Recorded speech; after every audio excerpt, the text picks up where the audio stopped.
Coming up on DITV News, a 40-year-old investigation just might be coming to a close. And we preview a concert that will have more than just music. Stick around for the story. We have the next episodes from Beyond the Swarm, where we sat down with former offensive lineman James Daniels and Sean Welsh. All that and more coming up in sports. The days are getting warmer and the sun is staying out longer. Stay tuned for more weather. All that and more coming up in this Thursday morning edition of DITV News. Don't go anywhere. It's all starting right now.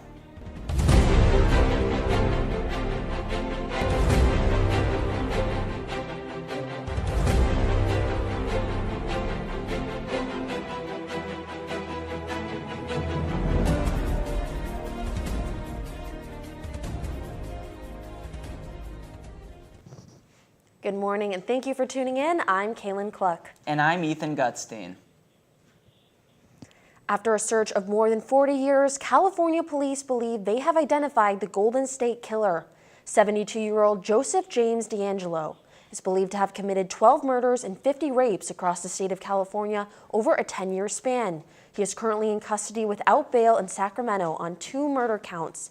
D'Angelo is a former California police officer who was fired in 1979 for a shoplifting incident. Today, the UI is celebrating Phil Day. Phil is short for philanthropy, which refers to the many people who donate generously to the university.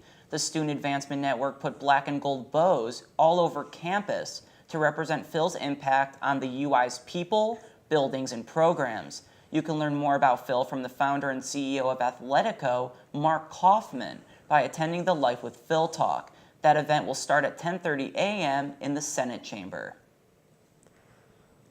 A car crash in Iowa City this week is the third this month involving a vehicle stolen by juveniles. The crash occurred on College Street on Tuesday. A missing juvenile from a residential facility for troubled youth was the driver of the stolen vehicle at the time of the crash. Police reported no injuries from the crash, but both vehicles had extensive damage. The teens involved in the crash, along with some who are not, are expected to be charged. The Rape Victim Advocacy Program and the South Asian Student Association gave a voice to sexual assault survivors and their loved ones. Yesterday, the organizations hosted the 31st Clothesline Project on the Pennacrest. The event showcased art on t-shirts color-coded by the type of violence a survivor experienced. The purpose of the event was to allow survivors to tell their stories. So this project puts their voices out there and also puts their voices out there for everyone else to see so that other people whose voices may not be up here, whose stories may not be up here, can also feel like they're not alone. A show at Carver Hawkeye Arena tomorrow night will be one to remember. Famous musicians, talented athletes, and some special guests will be in appearance. DITV reporter Alexis Tansey is in the newsroom with the story. About one popular band coming to Carver Hawkeye Arena tomorrow night, but the band won't be the only ones taking the stage. Country band Old Dominion will be joined by patients who are part of a program called the Adolescent and Young Adult Cancer Program, or AYA. The program is for patients ages 13 to 31 being treated at the UI Cancer Center or in pediatrics. AYA strives to help its patients form connections with others who are going through similar experiences. Event promoters donated tickets to the concert for patients and their guests, and some patients even get to join the band on stage. Tickets for the concert are still on sale online, and doors will open at Carver Hawkeye Arena at 6:30 p.m. tomorrow night. For more information on the concert and the AYA program, check out today's edition of the Daily Iowan. Guys at the desk, back to you. And it should be a great show. Don't forget to take a look at Grace Patera's article in the Daily Iowan for more details. And after a long winter, Iowa City is finally experiencing a well-deserved spring. Temperatures are looking up for the remainder of the school year, and students are beginning to pull out their spring clothes as they head out to class. That's right, and DITV News reporter Kennedy Cook went around campus to ask students their advice on what to wear in this type of weather. What's up, Hawkeyes? I'm sure all of you are aware of the lovely weather that we're having this weekend and the week to come. It's great news to finally have a stable forecast full of warm weather. But it honestly brings up the question, what exactly should one wear in this sort of weather? With some buildings blast an air conditioner and others don't turn it on, it may be a hassle to try to figure out the perfect attire for this time of the year. Let's travel around campus and ask some fellow Hawks for their spring fashion advice.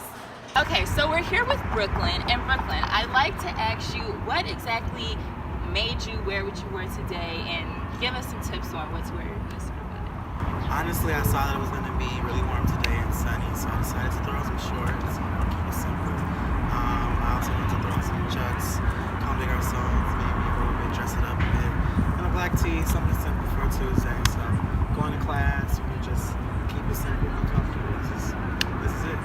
So I'm here with Callie and Kenna outside the IMU, and I'd like to ask these ladies, what do you guys think is the appropriate attire for this time of year? For me personally, I say loose jeans, like boyfriend jeans, kind of like these ones, so they're not tight and you're not hot. Right. Those types of jeans are my favorite. And I really like layers, so if it's hot in one building and cold in the other, you can always take it off or put something on, and it's cute too.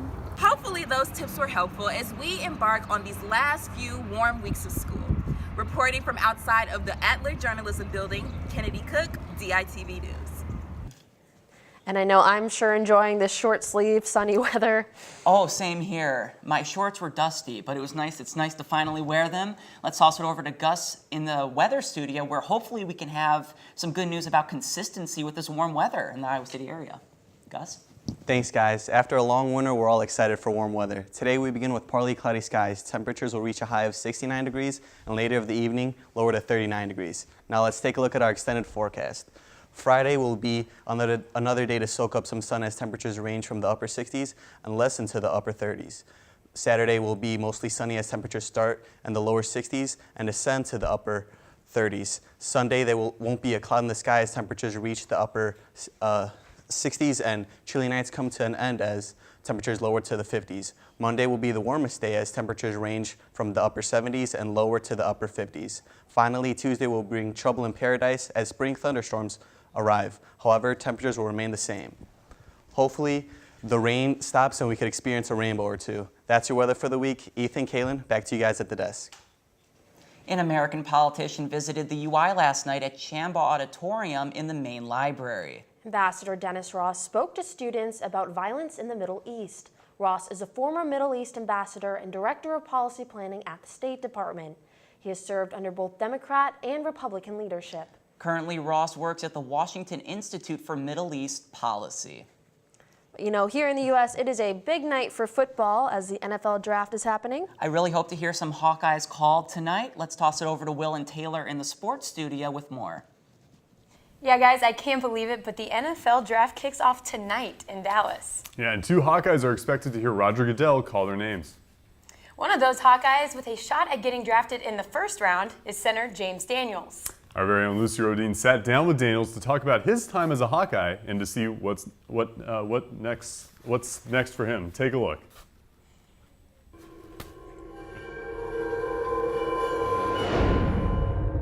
So this is Lucy Rodine here for DITV Sports, and I'm sitting here with James Daniels, former Iowa offensive lineman. James, thank you so much for sitting down with me today. No problem. Thank you for having me. So your brother went here, played here while you were here. What were kind of the challenges of that? What was the most interesting aspect of being on a football team with your brother in college? I mean, I always had to make sure, like, when I was out there blocking, like, I had to block for him.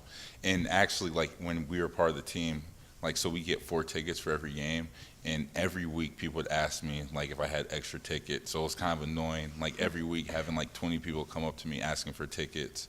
But, I mean, it was fun being able to play with him, like, all the pictures we have together out on the field. And, like, not many people play Division I football, so it was very nice playing with him. You said that Kirk came up and talked to you after the Nebraska game and kind of gave you some advice that really didn't steer you to stay here towards, like, staying in college at Iowa. What did that mean to you to have your coach be so honest with you about your future and what you're capable of? It meant a lot. It first made sure that, like, when I first came here, like, I made the right decision. Because Coach Ferentz, when I was getting recruited, they would talk about how we want you to graduate, how we care about you as a person before a player. And so it really means a lot that he was trying to find, like, my best interest. Instead of worrying about the team, he was focusing on me. I really appreciate how selfless he was. Did you kind of get, after your hype started really increasing, get the big man on campus vibe where People coming up talking to you? No, never. Not at all. No. So you're still just walking around like an average, just college student, and Yeah. no one knows where you're Yeah, going? pretty much. Exactly. Yeah. Well, you're 20 years old, and you are a month away from being an NFL player. Is that scary at all? Man, it's cool, but I mean, it's kind of scary. Like people like Tom Brady. I think Tom Brady's like 41 or 40 or whatever.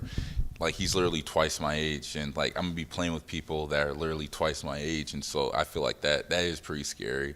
But it's also pretty. I mean, it's also pretty nice that like I'm like young and like. I mean, it's pretty cool, like, being the young guy, so it's going to be a fun time. Well, that's all I've got for you today. Thank you so much for sitting down with me, and the Daily Iowan and I wish you the best of luck in your future endeavors.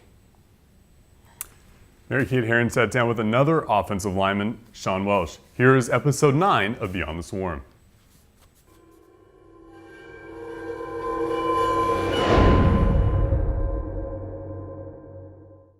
Sean, thanks for sitting down with us, and congratulations down at Iowa. We're going to start it off kind of from the beginning. Talk about your recruiting process a little bit, and then why you chose Iowa. Sure. So when I was in high school, Brian Ferentz was recruiting Ohio, and you know, I had a few offers at that point. I had a lot of the MAC schools, a lot of the regional D1 schools, Indiana, Kentucky. But when he came in, it just kind of really stuck out. So I took a visit out here, and I think that would have been my junior year. And, yeah, it was kind of game over from there. Yeah. You know, I fell in love with the place and the people, and, you know, didn't really take any more visits after that. And then summer going into your senior year, you decide to write that op-ed and, you know, tell your team. But just talk about that. I know you've talked about it a million times this season, but just talk about kind of that process, writing it, telling your team, and then just how much support you got then after that. Well, you know, when I look back on it, I think of how lucky I am to have ended up in a place like this, to have the support that I had from Coach Ferentz and Coach Doyle and really everyone that they were behind me from the beginning, and they gave me that opportunity to use it, the platform that I had at the time, you know, to make some positive change. And it's something that, you know, it's just part of who I am. It'll be part of who I am, you know, until I die. It's just part of my identity, and it's something that, yeah, it gives me a lot of pride that, you know, I can say I did, you know, more than just played football. And then you get invited to the Senior Bowl and then the Combine, obviously. Just talk about the process since you've been done with Iowa football, getting ready then for the Combine, where you trained, and then obviously Pro Day. Yeah, the way they, you know, explained it at how it was going to be at the Combine is they described it as hurry up and wait. And I think you could apply that to the whole process. Yeah. You know, it's a lot of waiting, you know, in between things. We trained for 2 months before our Pro Day. Yeah. You know, just a lot of downtime, but then once you get there, you really got to go. And that's how it was at the Senior Bowl and the Combine. Yeah. You know, it's obvious everyone's really anxious to showcase what they have to offer, and you know, I really enjoyed it because it was another opportunity to compete. Yeah. You know, it's not something you get to do a whole lot, you know, during this time of year for us, you know, older guys. So it was, you know, both experiences were a lot of fun. Thank you for sitting down with us. Good luck with everything in the future. You bet. Thank you. You can watch the full interview on the Daily Iowan YouTube page. Well, that's it from us in the sports studio. Be sure to tune in tomorrow for a special baseball pregame show hosted by our very own Mary Kate Herron and Zach Mackey. Well, they'll break down Iowa's matchup with Michigan. Guys at the desk, back to you.